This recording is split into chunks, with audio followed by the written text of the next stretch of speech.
Hey, what's going on, everybody? This is D back again with another movie review, and this time I'm going to be talking about the 2022 film Scream, or Scream 5 to be a little bit more specific. They do the same thing that a lot of franchises have been doing lately, where they take a sequel that's pretty deep into the franchise's run and they give it the same title as the revered original in the franchise. We saw this with the Halloween 2018 film. The Jordan Peele Candyman film did that same thing, and now we have Scream doing this, and there's been some other films that have done that as well over the last couple of years.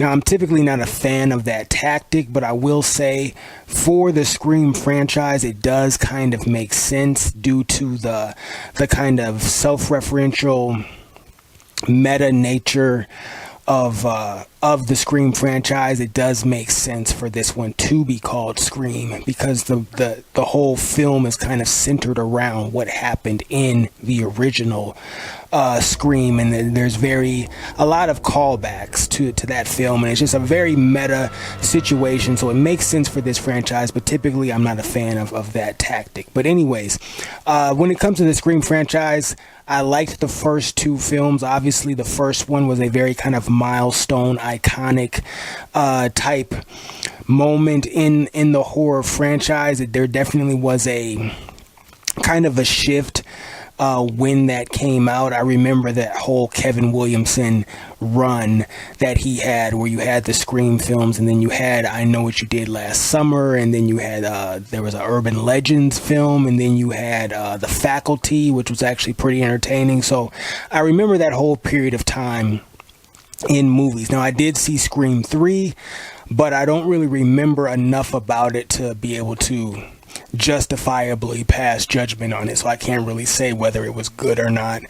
And I don't think I ever saw Scream 4, although I have heard good things about it that lead me to believe maybe I should actually give it a chance and check it out. But so that's my kind of history with the Scream film, so you kind of know which way I lean when it comes to which Scream films I liked, which there's no surprise there. I think most people have an affinity for the original. I think a lot of people actually thought the second one was good, and beyond that, I can't really speak too much on it. Like I said, I've heard people say Scream 4 is good. But so Scream 2022, with this film, it takes place in Woodsboro. We obviously have a new kind of younger people involved in this situation.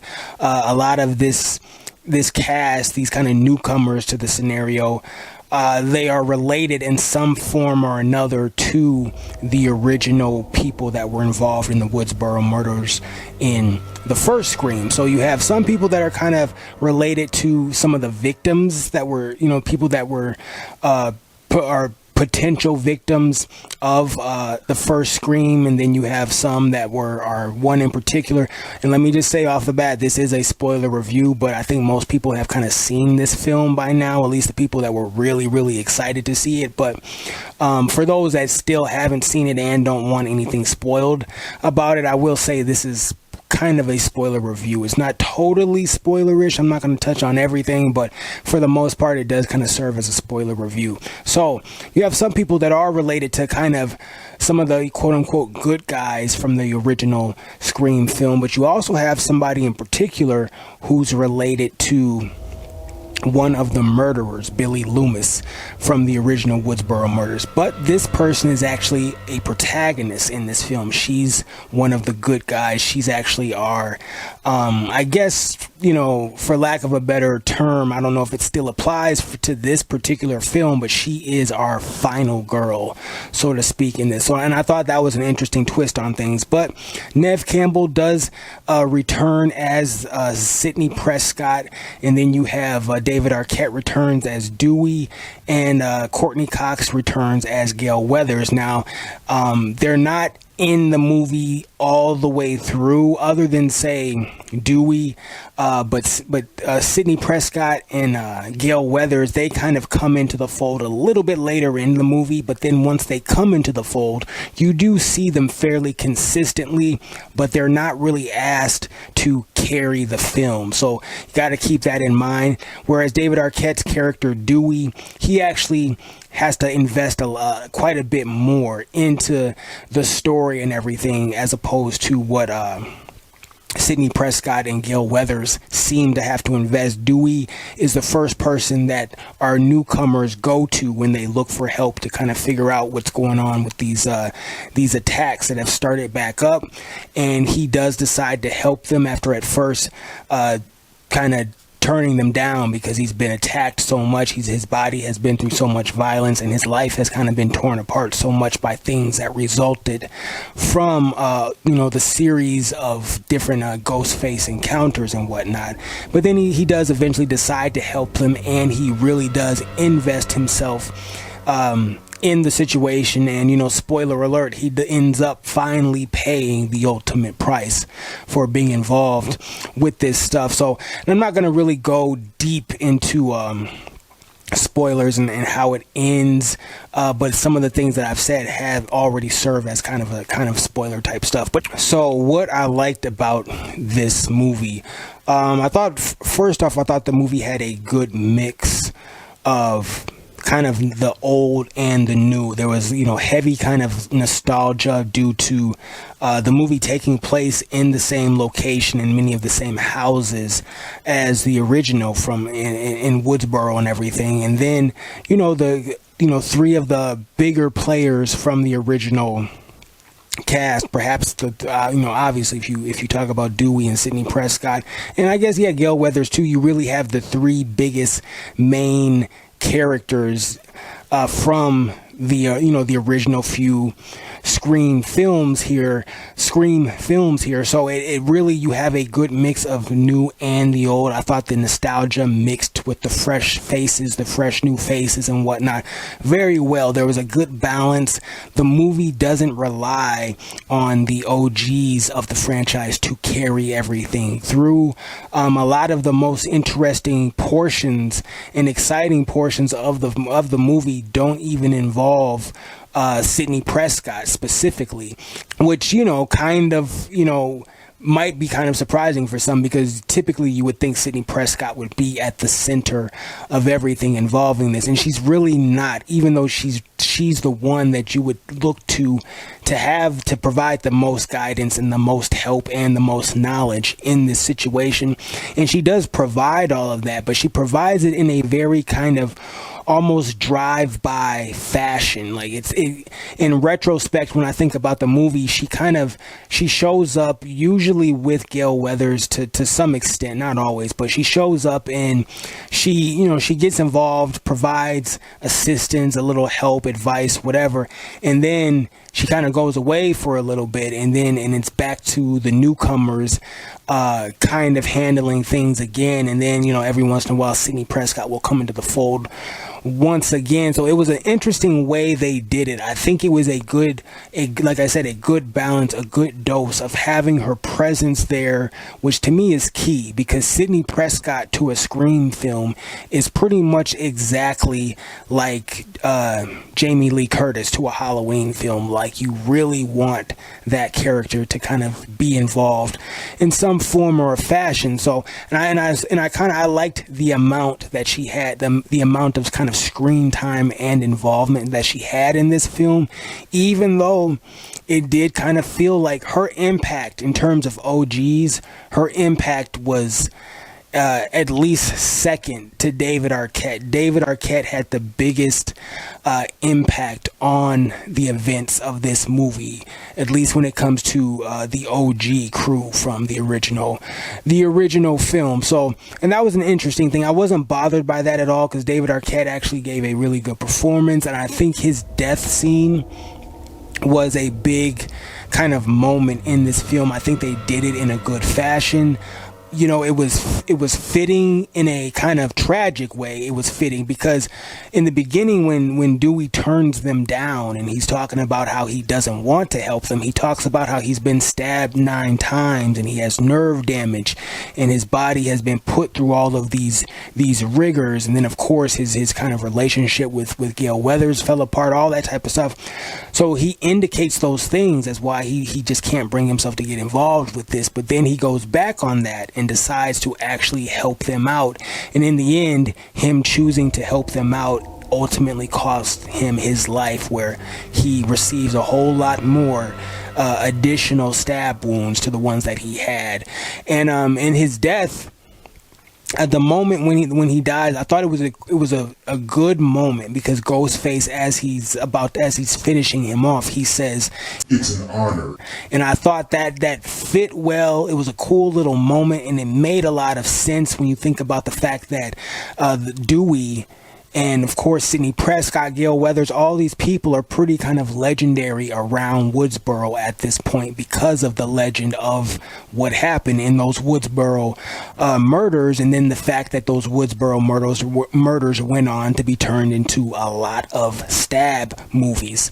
So of course Dewey at this point, regardless of how down in the dumps he is personally and in his personal life, there's a lot of other people out there, psychotic or otherwise, and in this case psychotic, when you're talking about the people playing Ghostface, there's a lot of people out there that view him in a kind of legendary type fashion. So for this iteration of Ghostface to get the chance to actually complete the job and kill Dewey, it probably was, in a twisted way, an honor for him. And the way he said it, the way the voice sounded, it was a pretty cool little moment right there. So that was a big plus there. David Arquette was actually really good in this film. And also, I thought there were some legitimately surprising moments in this movie. Actually, I thought there were some good suspenseful things done here, a few kills, a few kind of just surprising suspenseful moments that I didn't see coming, so I have to give it credit for that. It did a good job at kind of setting you up to expect or think that a jump scare was about to happen, but then it didn't actually happen. And it actually did a good job at doing that oftentimes, not all the time, but oftentimes without any sort of musical cue or that kind of sharp, sudden, jolting musical cue that oftentimes movies will use even for fake jump scares to kind of just mess with the audience. There were a lot of times where they didn't even do that. They just let the scare not happen. They did a lot of having a cabinet door open, right? And so your natural brain that's used to watching scary movies for the last 30 years or so, you're expecting the cabinet door, when it shuts, there's going to be somebody standing behind it. Same thing with mirror doors and locker doors and all that type of stuff. And so they did a lot of fake outs that were along those lines, and I thought it was kind of funny, and I appreciated it because it was kind of playing a game with the viewer, because the Scream films are very self-aware. They know what they are. They know what they are, and they know what they're putting across, and they know that the viewers, the longtime fans of the franchise, know what the movies are and what they're about and how they operate, the meta nature of it, the reference to different horror movies that are in pop culture and things like that. So I had fun with that. I enjoyed the film, in that regard. Now, I will say about the casting, I think there was low-key some pretty decent casting going on here, particularly when you think about the fact that people were related to different characters from the original film. There was casting that was done where, just from a aesthetic perspective, people did kind of look like they could be related to certain other characters. I like when casting, when they do a good job in films with that type of casting people that do look like they could be related. Even there's a brother sister. There's two twins, a brother sister set of twins in this film, and I don't know if they're actually really related, but of course, they look like they could be related, and I'm not sure. I guess they're biracial or whatever, mixed or something, and they look like they could really be brothers and sister. But then their mom, who is a white lady, she looks like she could really be their mom, and then they're supposed to be I think like nephews or something like that of, I forgot his name, but he's one of the main characters from the first two Scream films. He's the guy that's really like the expert on just all the horror rules. I forgot his name, but the actor that plays him, his name is like Jamie or something. But they also, that mom looks like she could be related to him as well. So it's just this whole circle of everybody who I'm assuming in real life aren't related. It's this whole circle of people actually looking like they really could be related. It seems very simple, but through the course of watching the film, I do appreciate little details like that. So there was some low-key good casting going on here. Now, in terms of, I guess, negatives for this film, this is usually the case with all the Scream films that I've seen. Once the mask comes off, once it's revealed who, and the same thing with this film, spoiler alert, two different people are working together to portray Ghostface, as is usually the case in the other Scream films, at least the ones that I've seen. So that happens again here. But once those people are revealed, the movie loses steam. It no longer has that horror kind of element to it once that happens, and that's always the case for me in the Scream movies. Once the reveal happens, then it just becomes kind of okay, now how are our protagonists going to survive this kind of like showdown standoff situation that we have here now? With all the cards are on the table, we know that these two people have been portraying Ghostface, and this is their reason for doing what they did, and yada yada yada. Once that happens, the movie does lose its kind of suspenseful steam. And Ghostface, the character of Ghostface, I guess I should say the idea of Ghostface, because each movie, it's always somebody else portraying him, and like I said, usually multiple people within one film. And that's always been something that's kind of diluted Ghostface for me in the Scream franchise. And it's like, and I do generally like the franchise. I really do like the kind of the fresh feeling that it seemed to bring to horror when the franchise first started back in, I think it was like 96 or whatever. So I do like the franchise, but there's always been something something about Ghostface that always was like a little bit underwhelming. Like, so much promise, so much potential, a pretty cool looking costume and just visual aesthetic setup, but there was something about the way certain things were executed where the character never completely satisfied. And I feel like it's because in each film the character always kind of breaks down, because it ends up, it's in the beginning of the films, the character's kind of built up. It's almost like a Jason or a Michael Myers or whatever kind of iconic masked slasher. It's like right here when all the movies start.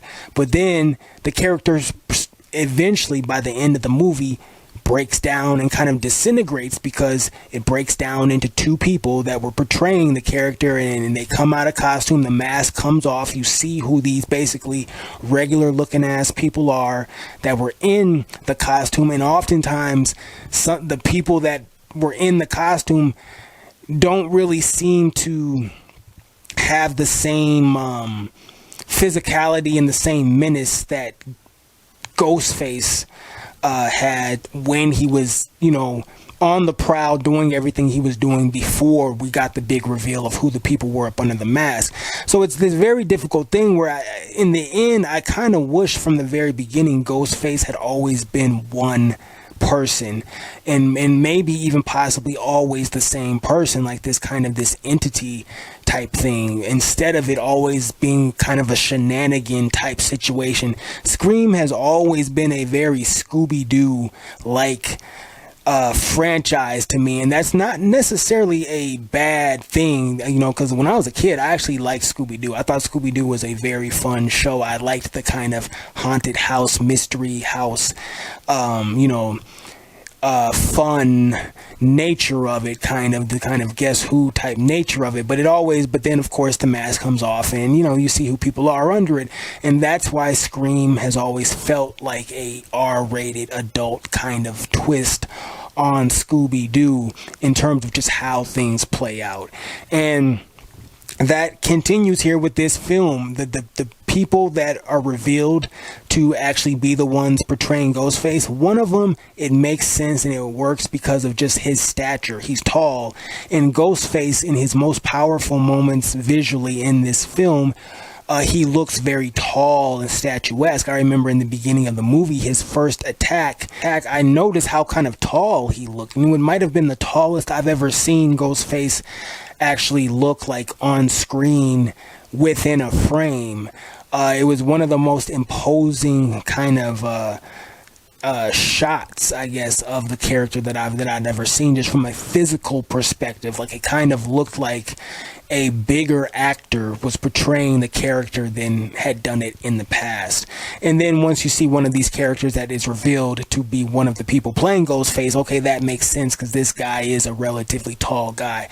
Now, this other person that is also playing Ghostface at moments, kind of spoiler alert, it's this female, and she's not a big person, and so there's a few scenarios that in theory it was supposed to be her in the Ghostface costume, and it's not. Kind of some of the physical things that Ghostface did in those moments, it's not really believable that it was this person in the costume doing some of those things. And so there's a disconnect there. But all right, but I guess I'll leave it there in terms of the review. So overall, though, how I felt about this movie, in the end, overall, this was a surprisingly entertaining and satisfying entry into the franchise.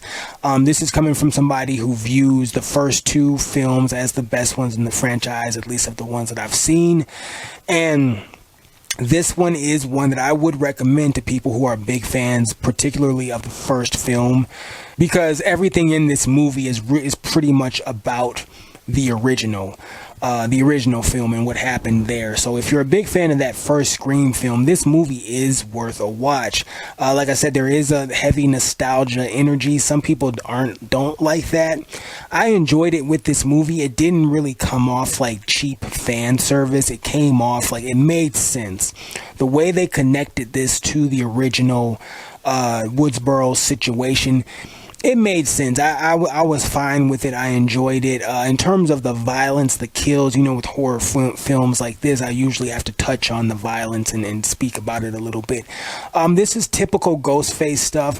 There was at least, well, yeah, not really. I won't even say that. This is just typical Ghostface stuff. Other than in the very first Scream, there was a garage door kill.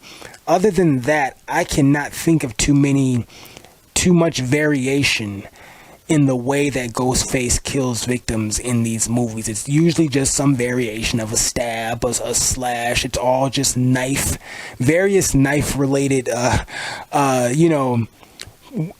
wounds and things like that are delivered, and that's pretty much the same thing here. There isn't anything particularly. The thing about the Ghostface character and how he kills, and I'll speak specifically about this movie, is that it's really about the suspense that leads up to the actual attack. It's not so much the attack itself. This isn't like something like the original kind of Friday the 13th films and things like that, where a big part of those movies was the actual method that Jason was going to use to get rid of his victims. There was so much variation. The sleeping bag against the tree, the axe. Where he axes the guy vertically in half while the guy's doing a handstand, the arrow through the eye, just so many different variations of how Jason got rid of people, and that was part of the appeal. That was part of what you were kind of anticipating. With Scream, it's really the suspense is the effective portion of the violence, the actual murders themselves, there's not that much variation in terms of method. But the surprising nature, the unexpected nature of some of them, the suspenseful nature of the lead up to some of them is really the selling point of the violence here. But in terms of actual kills, nothing innovative here at all. Very typical Ghostface with a knife type stuff. So but yeah, that's it. I do recommend the movie to fans of Scream. That is it for this review. More reviews coming, and as usual, thank you for watching, and I will catch you on the next go round.